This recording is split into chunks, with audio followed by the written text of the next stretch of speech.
Major support for Do the Math has been provided by Chevron, the Kern County Superintendent of Schools, Edison International, Valley Strong Credit Union, California Resources Corporation, Bakersfield West Rotary Stroop Family Foundation, Panama Buena Vista Union School District, Bakersfield City School District, Kern High School District, and AC Electric Company, with additional production assistance provided by these supporters of education in Kern County and throughout the state of California.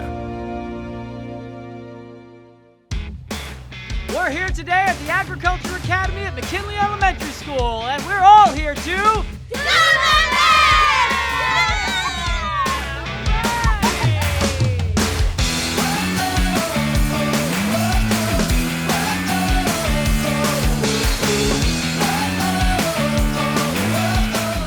We are here today at the McKinley Agricultural Academy, the after-school program here at McKinley Elementary here in downtown Bakersfield. I'm joined today by Mariah. Mariah, thanks for having us this afternoon. And Mariah has who am I to, of course, speak over? You were offered to us as kind of the speaker guide to kind of navigate us through the outdoor learning space that you have here at McKinley. So this has been open for about a year or so. The Grimway people have come in and provided a lot of support on kind of upkeeping and building out this facility. So we'd love to see what you have available here. You can't say So let's go ahead and take a look and see what we have at McKinley. There really is so much as far as, things that are able to be picked off the vines, flowers that are growing, and even just in this kind of shaded workspace as well.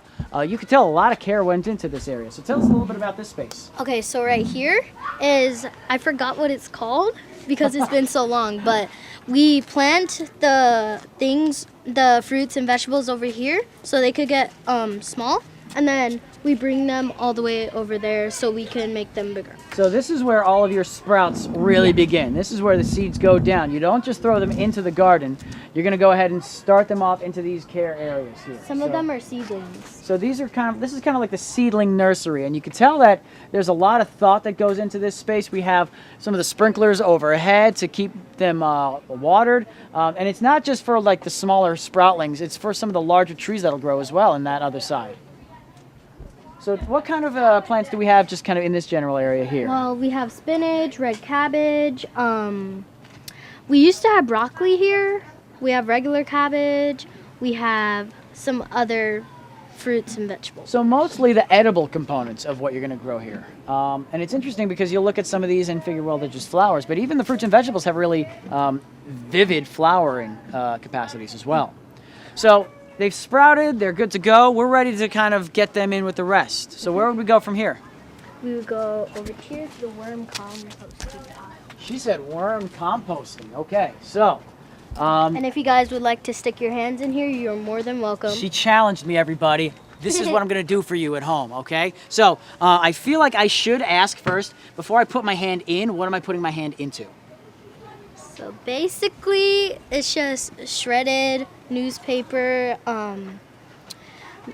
like vegetables and fruit from our garden, and worm poop. Worm poop. Okay. Well, Which is... I mean, you don't have to explain what worm poop is. I'm pretty sure our viewers at home are going to get that. But one of the things I'm also going to say is for our viewers at home, just to add a little bit more color, it is fairly warm as you dig a little bit further beneath the surface. Would you be able to kind of explain why that is? Maybe it's best that we don't, ladies and gentlemen. But you have to ask Miss Morris or Miss Johnson. Oh, I'm going to ask somebody. Don't you worry. But one of the things I get the sense of, it definitely feels like the kind of soil you would purchase. And so I get the sense there's a lot of nutrients that you're preparing for the plants out in the garden that you'll use this for. And then there's like lettuce stuff from our garden and tomatoes. Now, I also understand that if there is leftover salads from the cafeteria, that they'll come over here as well, so you can leverage that instead of just throwing it away.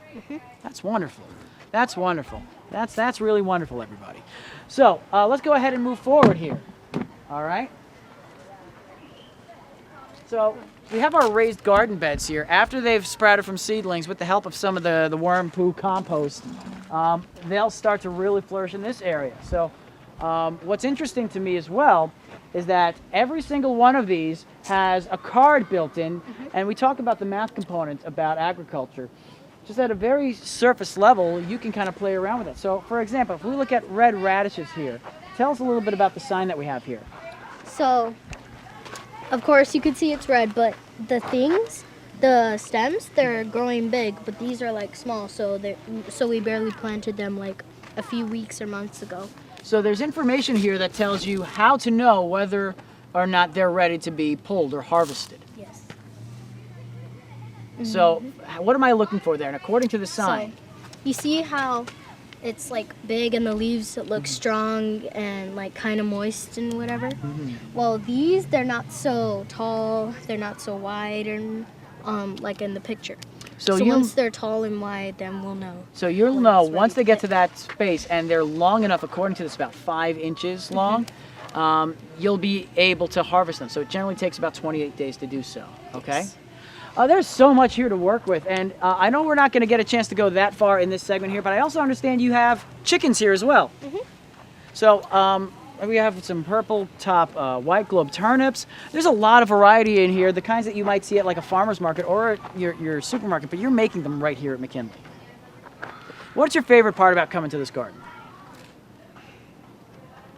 I'd probably say planting the stuff Why do you think that is?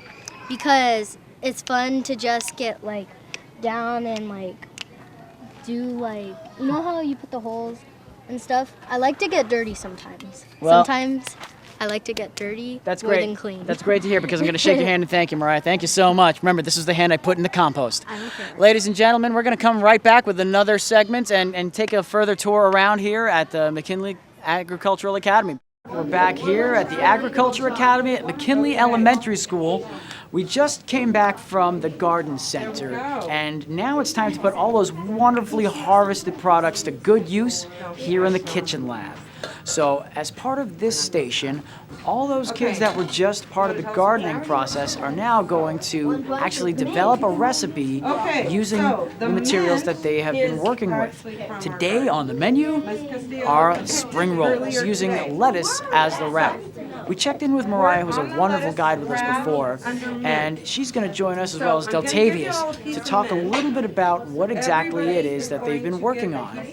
So they're getting their instructions right now, and you can see them working with mint. So, you know, one of the great things about the academy here is the sense of getting a real true feel for those ingredients. Yeah, maybe we've had mint before, but have you ever had a chance to actually hold it and see what it feels like, smells like, before you put it in as a component of your spring rolls?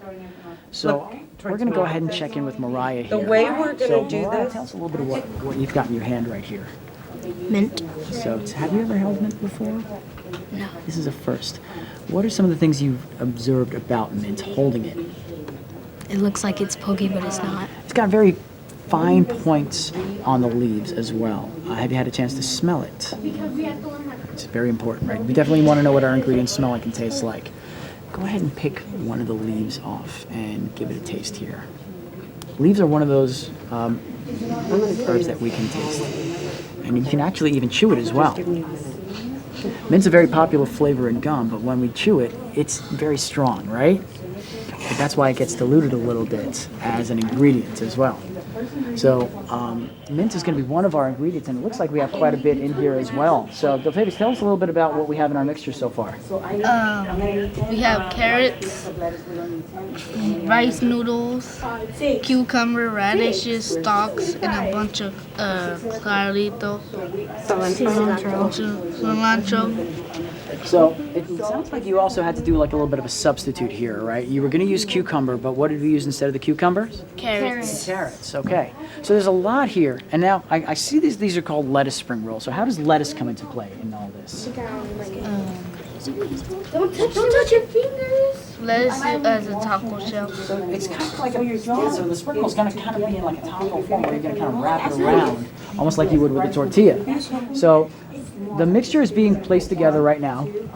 Everything is coming together as all of the ingredients, maybe we interact with them a little differently, but the stirring process is also very particular as well, right? Because I think when a lot of people think about stirring, it's just like moving it, but that's not necessarily stirring here. So how would you describe the kind of stirring you're learning about here? You pick it up and turn it. It's more like kind of a toss and push than it is just kind of a swirl like you would if you were making chocolate milk here. Would you be able to model that for us a little bit here? Kind of show us a little bit about how to do that? So picking up and toss and turn it over, getting that rice noodle carrot blend in there. Everything was chopped up really nicely. I saw you got a chance to kind of chop up some of those rice noodles. What did you use to do that? Did you get the big sharp knife to do that? No. What did you get to use with that? I got like those pinchers So and chopped them up. So when you say pinchers, what do they kind of remind you of that you've used before? Like the tools that we use in garden. Okay, so they're very similar as far as kind of what you'd use to kind of cut some things off, right? Is there anything in your classroom that you could compare them to that they kind of look like? Oh, scissors. Like scissors, right? Yeah, So I could have you ever imagined using scissors to cook or to prepare food before? It's kind of a new process, but it's something that professional chefs are very familiar with. Use scissors. Yeah, Why do they use scissors? well, to chop up food quickly instead of having to use the knife. Oh, so the knife, because you gotta like chop it up, and it's like harder. But with scissors, you just cut it. Absolutely, and you get the job done. Hey, wonderful. So we're going to try some of these spring rolls a little bit later on as we continue on here. In our next segment, we're actually going to go investigate as we visit the forensics lab. We're back here at the Agriculture Academy at McKinley Elementary School, joined right now by Caleb as we take a look at the forensics lab. That's right, forensics lab. So, Caleb, tell us a little bit about some of the work that goes on in this space here. We do a lot of science stuff, and we do fingerprints right now. So when you say you do fingerprints, what exactly are you doing with fingerprints? Right, we're trying to find the crime. This is crime. Everybody, stop. Okay, do not call the police. There has been a crime, but we're on top of it. So, what kind of crime has been committed? It's like pulling like trash and who's eating the candy and all those stuff. Somebody's been eating candy out of the trash, and we got to know who it is. Who's eating dumpster candy? All right, this is our mystery, ladies and gentlemen. Now, we have some evidence, and you mentioned it was fingerprints. So, let's take a look at some of the prints that we have to work with to solve the dumpster candy mystery. These are all the suspects, and we need to match them. That's it. So, we have some samples from potential suspects, but we have an actual fingerprint that was left behind at the scene of the crime. So, let's see where that is. So, who spilled the soap and who drew on the board? Okay, so do we have the actual fingerprint to examine? Yeah, To see what we have a compared to. picture. Oh, we have it. Okay, documented right here. Look at that sinister fingerprint. Some criminal mastermind, and we're staring right at their thumb or their pointer finger remnants. So, based off of this, how would we use what's been left behind to help us identify whose fingerprint that is? To look at the circles and all those stuff. Okay, so which of these features really stand out to you that we should look for in our sample here? I think it's Adam. Adam! Oh, that Adam. I knew it was him. So what tells you that this is Adam's fingerprint here? Because there's a circle thing right there. Okay, so we have a central swirl. We have a central swirl here. Are there other features that might exist here? Because I see some other fingerprints that have a central swirl here. Because there's like a little curve. Okay, so we have an additional curve, kind of like we'd see over here on the side. So it could be any of these. So we can eliminate some that don't have that central swirl, right? So for example, I'm looking at Jeremy here, right? Jeremy doesn't have a swirl. It kind of like loops outwards, so it's not circles around that. Jeremy, you can sleep well at home tonight. You're off. What about Fran here? Same thing with Fran. She didn't do it because look at her fingerprint. It doesn't have that central swirl here. Yeah. Who else might have that central swirl here that maybe we're overlooking? Betty. Betty! Oh, I knew it. Betty was too good to trust, right? She's got kind of that central. So you're using some of the things that you noticed to identify some of those patterns to help narrow it down and eliminate them. So this kind of sounds a lot like problem solving to me. When we think about math, we usually just associate it with numbers, but there really is a lot of problem solving and reasoning involved. So how do you use some of those skills in this kind of activity here? To like, what's the name?